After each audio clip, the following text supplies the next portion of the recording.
هر هغه پښتون چې د پنجاب په آرمي کې دنده سرته رسي باید په دې سر یې ولي چې سبا ته هلته دنده ونه کړي. یو دوه چې دلته پکې دغسې په یو کلي کې ووژل سي بیا د بل پښتون دی هلته د دوی په آرمي کې نه ورځای په ځای کېږي. نو فلهذا دغه حالات داسې نه دي چې نن ورځ موږ دلته کېنو ته ودرېږه د پاکستان آرمي ما وژني هره ورځ زه دلته عدم تشدد کوم. د څه شي عدم تشدد کې؟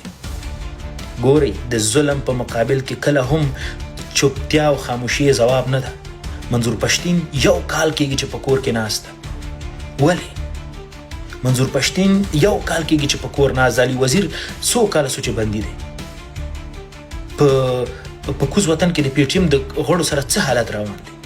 په دا ډول خو نه کېږي چې هلته یو اړخ نه که چېرته د پنجاب د آرمي په مقابل کې جګړه رواني ته دلته دا نور هغه ډلې او ګوندونه چې د دوی په مقابل کې جګړه کوي د هغو مخه ته ونیسي او ته جګړه مه کوه. ولې جګړه مه کوه؟ د جګړې کې څه ستونزه ده؟ په بر وطن کې بیا درته زه وایم که ته ما ته د طالب خطاب کې هغه ځوان ته چې د 2014 کال نه تر د 2016 چې وس پیلېږي تر دې وخته پورې ما د جمهوریت دپاره کمې لیکنې کړي. ما د جمهوریت دپاره چې څه کړي دي دا په هغه وخت کې چې زه د 15 کالو ما د جمهوریت دپاره غږ پورته کړی. ما د جمهوریت ملاتړ کوم. زه په دې پوهېدم چې په جمهوریت کې ګټې دي.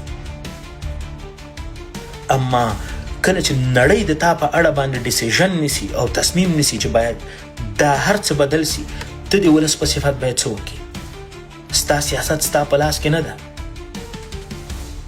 که ته غواړې لکه د جبهې مقاومت لکه احمد مسعود غوندې زه په هغه کې کینم په تاجکستان کې او دا خبرې زه شروع کوم چې ولا زه د طالب په مقابل کې جګړه کوم، کومه ده جګړه؟ او که ته ما نه دا غوښتنه لري چې زه په امریکا کې دلته یو دفتر خلاص کړم او دا کیسې شروع کړم چې زه ولا د طالب خلاف یم او دغلته زه چیک 4 کاله کې د څه وکړم؟ مهرباني وکړه. زه چې د جبهې مقاومت نه رانیولی د جبهې ازادي پورې دغه نور چې څومره تاسو دغه د دو ډلې ټپلې تاسو ګورئ د دو په مقابل کې تاسو څه شی کړي دي؟ مهرباني وکړئ یو مثال ما ته دلته راوړئ که مو په سیاسي لحاظ باندې دوی مات کړي. موسټ ویلکم. لیټس زه به هم در سره یو ځای سم. که مو په میدان کې سره جګړه ور سره کړي مات کړي مو لیټس ډو اټ. زم در سره یو ځای کېږم. هېڅ هم نه دي سوي. که چیرې په بر وطن کې زما دا خبرې ښه داسې په غور سره غوږ ورته ونیسئ. زما د خولې نه په دغه 4 کالو کې تاسو تر اوسه دغسې یو لفظ اورېدلی چې ما ویلي چې ولا جبهې مقاومت نن په افغانستان کې دومره خلک وژلي، دومره بخښنه غواړم طالبان مو وژلي، څه مو کړي دي؟ یو لویشتې ځای مو نیولی، کومه پوسته مو د چا سقوط کړې ده؟ نه دي سوي. باید ځمکني حقایق دلته کېښودل سي او موږ او تاسو باید په حل لارو وغږیږو. د پاکستان پوځ راشي ټاپه ووهي چاپه وکړي درز اتلس درکې مړه کړي ته وایي چې مونږ ولا په غیرت کې شهیدان شو، ورور مې چاپه یې در باندې ووهله. کاش په شدید مقابل جنګ کې چې دی تاسو شهیدان شوي وای. بنان کله چې د پنجاب حکومت په تاسو باندې پاسپورټ بلاک کوي په دې کې د افتخار خبره نه ده، دا د ذلت خبره ده. د ذلت خبره ولې ده؟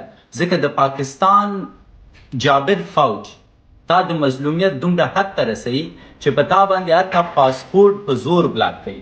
که تا چیرې کړي وای، که تا ور بیرته کړی و، ما به افتخار کړی و. سو دلته زه غلط نه یم ورور مې. د ګیلامن په اړه دې ویلی لالا مې زه اشتباه نه کوم، زه د خلکو کانټکس د ریالټي بیس وایم. په معلومات هر څوک کوي وایي که زه پروا نه لرم. که چېرته د ګیلامن پاسپورټ بلاک کو ابودابۍ ته څه رقم لاړو؟ کاچاکي لاړو؟ خو بیا تاسو ثابت کوئ چې ګیلامن ورور زمونږ لاړو ابودابۍ ته په کاچاکي شکل، خو کاچاکي نه ولاړو. بس لطفا کله چې کانټکس ورکوئ د زړه نه خبرې مه کوئ ځکه دا زما نه خوښېږي. او بل تاسو ویلي چې یو هویت ولري. ما نه دی ویلي چې یو هویت ولري. زه بیا هم وایم زه سبا ته دلته کاناډایي کېږم، فاین. زه چې کاناډایي شم تر څنګ افغاني یم. زه 2 هویته یم. ایلون ماسک 3 هویته لري، هم د کاناډا دی، هم د امریکا دی، هم د افریقا دی. آصف زواک 2 هویته دا اوس لري، هم امریکایي دی هم افغان دی. سو as simple as that. زه دا وایم مونږ ډیری باس په افغانستان کړی، د دې له امله تاسو فکر کوئ چې ټول مشکل افغانانو کې دی. دننه په پښتونخوا کې ډېر مشکلات دي. اما چې مونږ د پښتونخوا په اړه خبرې کوو، تاسو مونږ د دې په ځای چې لکه مونږ چې ستاسو په صبر باس اورو، تاسو پکې احساساتي کېږئ. اکثریت ما ته کنځلې کوي. مثلا زه وایم چې زه د عدم تشدد خلاف یم. 3 پوښتنې مې کړي، هیچ هم تر اوسه جواب نه دی راکړی پرته د کنځلو. پس زه فکر نه کوم زما په خبرو کې د کنټرډکشن زما په خبرو کې هر څه په واضح شکل مننه. ډاکټر صاحب هسې ځواک راغلی دی ټولول خو هغه ته ستړي مشي هرکلی ورته وایو. دلته اوس موږ دا نظرونه واخلو چې هسې ځواک کوم نظر دی د کوزي پښتونخوا په اړه باندې او بیا د افغانیت چې کوم موږ سرټیفیکیټس ویشو او بیا ستاسو کوم نظر دی نو پکار ده چې دا لږ دغه شي قربانم. ځواک صاحب ته زما د اول سلامونه او مینه ورته لرو. ګورو تاسو ټول ګورو د لر او بر چې کوم مبارز دي کوم خبرې کوي نو موږ یې ټول ګورو زده کړه ترې کوو نو اوس ناست دي تاسو خبرې کوئ موږ به مورو ډېر کشران ځواک صاحب د کوزي پښتونخوا نه ګوري ډاکټر صاحب هم ګوري نو موږ ستاسو نه خبرې زده کوو دغه لږ لږه ماته ګوډه پښتو وایو لږ ډېر د تاریخ نه خبر شو ستاسو په برکت باندې قربان.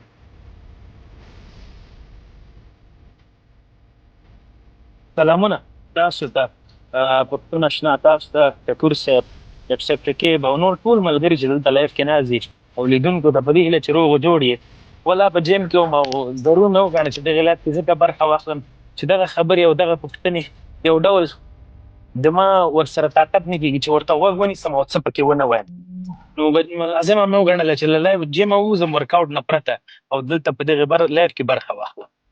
دا لومړۍ خبره خو د جلال ملګري دلته یو څو پوښتنې وکړلې زما په نظر باندې ډېرې منطقي او پر ځای پوښتنې وکړلې او پوښتنه ډاکټر صاحب ته هغه رقم چې باید ځواب شوی ورده نه کړو. وایي ګوره موږ او تاسو په د کرښې غاړې خپل هغه لرو قونسلګرۍ لرو او سفارت لرو.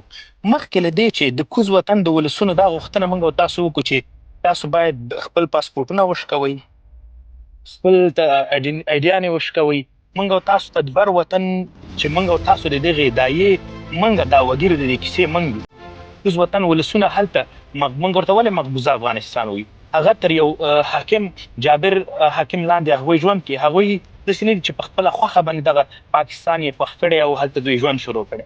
باندې نه ډاکټر صاحب اوس راځو دې ته چې د موږ او د تاسو د بر وطن نه د کابل نه کله چې په د کرښې غاړې قونسلګرۍ او سفارتخانه خلاصېږي دا په خپل ذات کې د کوز وطن ولسونو دپاره د هغوی د پاسپورټ دپاره لاره جوړېدل دي چې هغوی د دغه پاسپورټ له لارې کولی شي افغانستان ته سفر وکړي. حالانکې چې د موږ او تاسو که چېرې دغه ډیورنډ کرښې ته د کرښې په صفت ګورو موږ ته پکار دا دی چې اصلا کې هلته نه قونسلګرۍ خلاصه کړو نه سفارت خلاص کړو هر څه مو باید هلته ځکه موږ دغه د هېواد په نظر موږ نه پاکستان چې دی موږ او تاسو دپاره اصلا کې د یو هېواد په نظر ورته نه دی کتلی او نه ورته ګورو. هغه زموږ ستاسو پر خاورې باندې پر زوره یو جوړ شوی هېواد دی. کله چې جوړېده د افغانستان لخوا نه کله هم د جوړېدو هغې ګرین کارټ چا نه دی پورته کړ. متوجه یاستئ نو د جلال جان دغه خبره او پوښتنه چې وه ډېره منطقي او پر ځای وه. نو هیله مې دا دی چې مخکې له دې موږ او تاسو د کوز وطن ولسونو دپاره دا معیارونه وټاکو چې تاسو پاسپورټونه وشکوئ تاسو خپل ایډیانې وشکوئ. پکار دا دی چې موږ په افغانستان کې مرکزي دولت ولرو یو قوي دولت ولرو یو داسې حکومت ولرو چې په نړیوال سټیج باندې دوی راپاڅېږي په آی سی سی کې په انټرنیشنل کرمینل کورټ کې یا په بل کورټ کې دوی ولاړ شي هلته کښېني او دا خبره وکړي چې دغه د ډیورنډ کرښه موږ نه منو دلته دوه قامونه سره جلا یو قام سره جلا شوی ده او دا کرښه باید له منځه ولاړ شي. داسې نه کېږي چې د کرښې غاړې 80 میلیونه پښتانه دي پاڅېږي دغه ټول پاسپورټونه دې وشکوي دا خو د دوی لاس دی دوی خو